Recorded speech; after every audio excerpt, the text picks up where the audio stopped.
Senhoras e senhores, para você que conseguiu ver esse jogo sem dormir e depois de ver o jogo ainda clicou nesse vídeo aqui, porque o jogo foi uma bosta, a verdade é essa, mas você, além de ver o jogo horroroso, ainda quis ver um vídeo sobre esse jogo, o meu muito obrigado. Por que o Edinaldo Rodrigues está aqui? Porque, cara, a gente passa uma vergonha, e eu não falo só da derrota de hoje, que é vergonhosa também, mas o pior de tudo é o contexto. E esse cara era o chefe da CBF até então, eu acho que muito tá na conta dele. Vamos falar desse vexame que não é só hoje, mas no geral. Vem aqui comigo. Olha só, pessoal, numa altitude que, meu Deus do céu, o Ancelotti escalou o time dessa forma aqui e distribuído em campo que a gente tinha era mais ou menos não existe, mais ou menos isso aqui. É um time com muitas novidades, a gente tem aqui muitos jogadores sendo titular que normalmente não são, porque ele queria testar jogador. Só que na verdade, esse jogo é completamente inútil. Então assim, sim, é feio o Brasil perder pra Bolívia e tal, é um bagulho, né, até difícil de acontecer, meio raro, mas não é tão vergonhoso assim por causa do contexto de 4.150 metros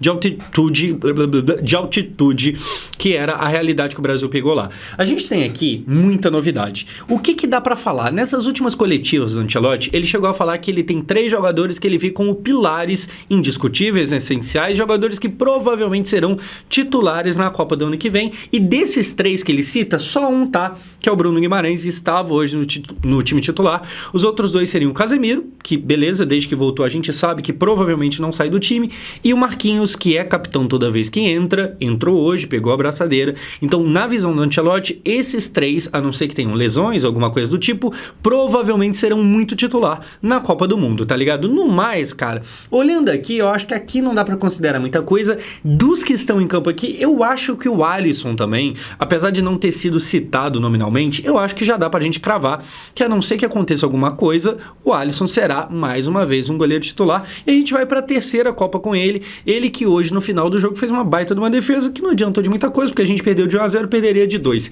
Enfim, desses jogadores que a gente tem aqui, eu acho que não dá pra falar que ninguém foi bem. Eu acho que, por exemplo, o Samuel Lino acabou sendo um pouco pior, porque teve bola ali que veio pra ele dominar e ele não dominou, uma outra lá que veio pra correr, mas aí eu acho que a altitude realmente pesa. Mas, cara, quem foi bem, eu acho que não tem o que ser falado, tá ligado? São condições, assim, é impraticável, e nessas condições começa a bola a rolar, e a gente tem basicamente os caras com um bagulho de astronauta pra tentar respirar. Obviamente isso aqui é um meme. Cara, não tem jogo, tá? Então, assim, não, mas a mesma altitude que acontece pro Brasil, acontece pra Bolívia. Mas a Bolívia tem bons jogadores, um bom número de jogadores que joga lá e tá mais acostumado. E assim, gente, é vergonhoso perder pros caras, mas essa desculpa da altitude não é exatamente uma desculpa, não. O que acontece? Eu vi até gente falando sobre, não, mas a Argentina foi lá na tal da altitude e ganhou de 3-0. É verdade, só que não foi nesse estádio. A Argentina ganhou num que é 3.600 metros, esse aqui é 4.150. E por que a Bolívia tá jogando nesse estádio? Justamente por ser mais alto. Então, assim, a Bolívia, ela tenta o território mais hostil, porque ela sabe que não tem futebol.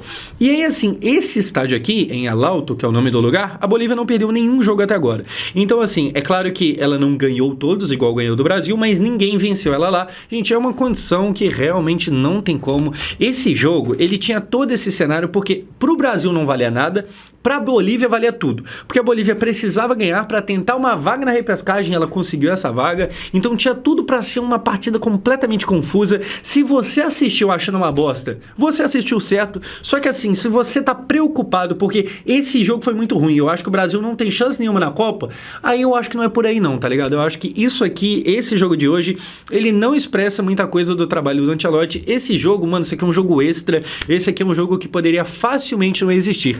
E é uma pena que esse jogo caia para acontecer agora, porque, cara, o Ancelotti, ele tem pouquíssimo tempo para montar de fato o time que vai jogar a Copa do Mundo. Então a gente sabe que vai ter mais amistosos, até o fim do ano já tem confirmado Coreia e Japão.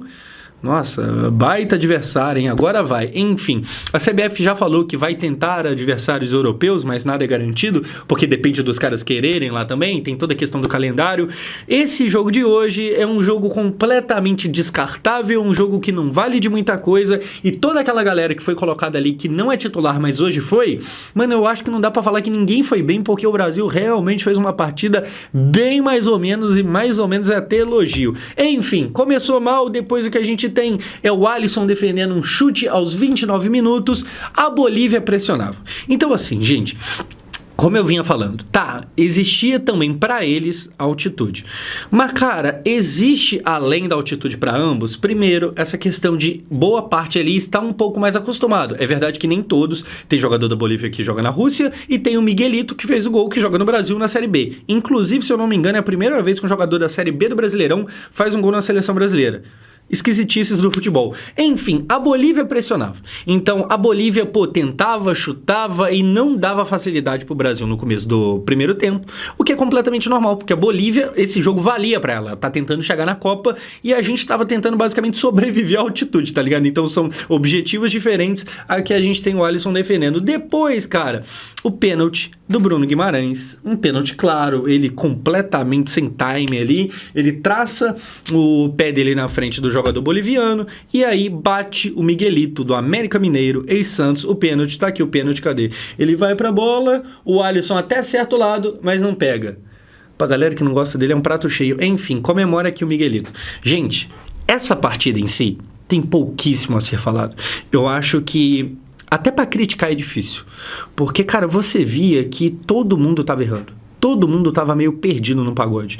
Quando alguém tentava criar alguma coisa, rapidamente desandava, porque em algum momento você tem que dar um passe, sabe, mais esticado e ninguém consegue chegar, você tem que tentar uma jogada e ninguém tá conseguindo. Enfim, é um jogo que não dá para falar muita coisa. Eu acho que assim, se for para falar um destaque negativo do Brasil, eu diria que a partida do Samuel Lino não foi boa. Veio bola ali para ele dominar que ele teve dificuldade, teve bola, acho que passe do Richarlison ou do Paquetá, um dos dois, se eu não me engano, que ele nem foi nela, só que é aquilo também. Existe uma parada de uma velocidade da bola diferente por causa da bendita da altitude. Gente, eu até fui pesquisar. Esse é o segundo estádio mais alto do mundo. Só perde para um lá no Peru, lá que consegue ser mais alto, e eu acho que o Peru nem joga nele, pelo menos não em eliminatórias. Então, em eliminatórias de Copa do Mundo, no mundo todo, não só na América do Sul, esse aqui é provavelmente o estádio mais alto. Assim, são condições. A Bolívia levou esse jogo para lá pro jogo ser ruim. É de caso pensado, tá ligado? Não é que esse é o único estádio que tem, é pra atrapalhar, porque eles sabem que, não dá para medir forças com o Brasil, com o Uruguai, com a Argentina. Então, eles meio que atrapalham, tiram os jogadores melhores da zona de conforto para ver se justamente gera esse jogo horroroso como gerou hoje. Se não fosse o Bruno Guimarães errando aqui, cometendo pênalti, talvez mesmo assim eles não ganhassem, porque eles até pressionaram mais, e já já a gente fala disso, mas eles não foram tão bem assim também não. Mas em números é o seguinte, eles tiveram 55% de posse de bola, e atenção às finalizações, porque, cara, em qualquer oportunidade os caras estavam queimando o chute pro gol. Foram 15 finalizações deles contra 4 nossas, e das 15 deles, 5 chegaram no gol, então o Alisson pegou aqui, defendeu ali. Do Brasil, apenas uma chegou, e esse foi o primeiro tempo. Então eles tiveram mais posse de bola, eles tiveram mais do que 3 vezes mais chute do que a gente.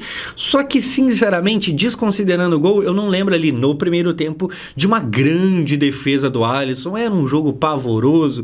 Meu Deus do céu, que sono que tava dando, tá ligado? Difícil de assistir. No segundo, que a gente vai ter o Ancelotti, ele tenta chamar a cavalaria, e aí ele faz 4 mudanças de uma vez só. Ele coloca Estevão, Rafinha, João Pedro e Marquinhos, e aí sai ali os outros 4 jogadores, entre eles Luiz Henrique e Vitinho, e o Brasil ameaça melhorar, mas nada demais, cara. Detalhe, o Ancelotti, ele muda mais cedo aqui. No jogo contra a Argentina não, contra o Chile, ele tinha demorado mais pra mexer, hoje ele muda mais cedo. Os repórteres lá da GTV estavam falando que o Ancelotti, ele tava muito agitado na beira de campo, então eu falo aqui com esse conformismo de atitude e tal, mas parece que ele lá tava tentando ganhar o jogo, só que eu acho que ele foi surpreendido, porque talvez seja mais difícil do que ele achou que fosse ser, tá ligado? Enfim, entrou esses jogadores, a gente via ali uma mobilidade maior e tal, mas cara, nada demais, não chegou a grandes coisas, e aí termina o jogo 1-0, e aqui que tá o problema. Presta muita atenção. O Brasil, com a vitória da Colômbia e a derrota do Brasil, o Brasil termina as eliminatórias em 5º colocado. Gente, isso aqui é uma vergonha. Assim, é a pior colocação, é a pior soma de pontos, 28 pontos do Brasil, desde que a classificação para a Copa funciona nesse formato que é hoje. É a pior. É a pior. A gente tem o Brasil em quinto. Se a Copa não tivesse aumentado a quantidade de times que vão para ela, isso aqui, a posição de quinto colocado, seria repescagem. Então, assim, é culpa do Ancelotti? É o Ancelotti que perdeu hoje e tá tudo na conta dele? Mano, não é. É culpa de Edinaldo Rodrigues e todo mundo que trabalhou com ele. Por quê? Assim, o Ancelotti é basicamente o primeiro jogo que ele perde e tal, e aí nem tem muito como cobrar, tem todas essas questões. Mas, cara, antes de Ancelotti, a gente teve Dorival, a gente teve Fernando Diniz, a gente teve Ramon Menezes, e basicamente a gente teve 3 treinadores e nenhum plano.